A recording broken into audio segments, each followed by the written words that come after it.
अच्छा, जैसे आपको मालूम है कि आजकल मेंटल हेल्थ का बहुत इशू आ रहा है, तो आपको क्या लगता है कि कौन-कौन सी सर्विसेज़ आप प्रोवाइड करते हैं, कर सकते हैं या कर रहे हैं ताकि मेंटल हेल्थ की जो अवेयरनेस है वो ज़्यादा से ज़्यादा बढ़े? ये जो आपका क्वेश्चन है, it is one of the very major element and I really want to clear a concept. जब हम मेंटल हेल्थ की बात करते हैं तो हमारी सोसाइटी में या हमारा जो कल्चर है उसमें हमने मेंटल के वर्ड के ऊपर बहुत ज़्यादा फोकस कर लिया है, which is something a very negative impact. वहाँ पे हमारे पास एक जो है वो स्टीरियोटाइप और पैट्रियार्की के कॉन्सेप्ट्स आ जाते हैं, but that is something else. ठीक है, अगर हम आ जाएं इस चीज़ के ऊपर कि किस तरीके से हमारी सर्विसेज हेल्प करेंगी मेंटल हेल्थ को, अगर हम देखें तो टारगेट जाता है पीछे कि बैक ऑफ द हिस्ट्री क्या चीजें चल रही हैं। ठीक है ना, पास्ट के अंदर क्या चीजें जो है वो ऐसी हुई जिसकी वजह से सर्टेन केस आया या ये चीज डेवलप हुई उस बंदे के अंदर। उसमें हमारे पास अगर हम कुछ मेजर एलिमेंट्स की बात करें अभी तक जो हम जिनके ऊपर फोकस कर रहे हैं, obviously there are number of things associated. Personal development के अंदर कमी होगी, बच्चा नहीं खुद को समझ पाएगा। Student, teacher, staff, any individual whoever जो अपने आप को नहीं समझ पाएगा, अपनी पॉजिटिव, अपने नेगेटिव्स, अपनी स्ट्रेंथ, अपनी वीकनेसेस नहीं समझ पाएगा, वो एक पॉइंट आएगा वो खुद को आइडेंटिफाई नहीं कर रहा तो वो प्रॉब्लम को भी आइडेंटिफाई नहीं कर रहा।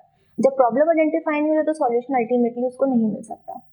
दूसरी इंपॉर्टेंट चीज ये कि अगर मेंटल हेल्थ की सर्विसेज को प्रोवाइड करना है तो मेंटल हेल्थ के कॉजेस पे, रूट कॉजेस को खास तौर पे देख के चलना पड़ेगा।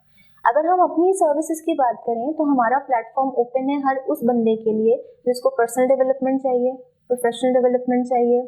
फाइनेंशियल लिटरेसी भी एक वन ऑफ द बड़ा मेजर एलिमेंट है जिसको हम मिस कर जाते हैं, क्योंकि हमारा जो यूथ है उसमें एक एज आती है जब यूनिवर्सिटीज के बाद बच्चे को अपनी जॉब पे जाना है। ठीक है, उसको अपना करियर देखना है, उसको देखना है मुझे सैलरी रेंज क्या मिलेगी, उसके अपने वहां से ड्रीम्स है जो उसको फुलफिल करने हैं।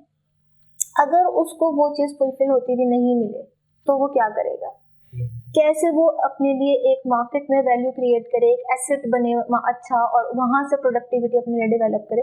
सो there are multiple things associated जिसकी बेसिस पे बेसिकली मेंटल हेल्थ इश्यूज आते हैं। इट्स नॉट समथिंग कि मैं सोया और सुबह उठा और मुझे कुछ हुआ और मैंने कहा अच्छा मुझे डिप्रेशन हो रहा है या मुझे एंजाइटी हो रही है। मुझे एंजाइटी क्यों हो रही है, दीज आर द कॉजेज, और उन कॉजेज पे काम करना ये पर्सनल प्रोफेशनल डेवलपमेंट के अंदर आता है। इसमें खास तौर पर जो हमारी सर्विसेज हैं वो है काउंसलिंग के ऊपर, कोचिंग के ऊपर, ट्रेनिंग्स हम प्रोवाइड कर रहे हैं। Psychiatry is one of the medicine side, उसको हम तब लेके जाते हैं जब हमें लगता है कि हाँ अब ये चीज काउंसलिंग से रिकवर नहीं होती, वरना बहुत से असेसमेंट्स ऐसी हैं, बहुत से एक्सरसाइजेस ऐसी हैं जिसको अगर आप फुलफिल करो, उनको परसू करो तो आप बहुत सी चीजों से रिकवर हो जाते हैं।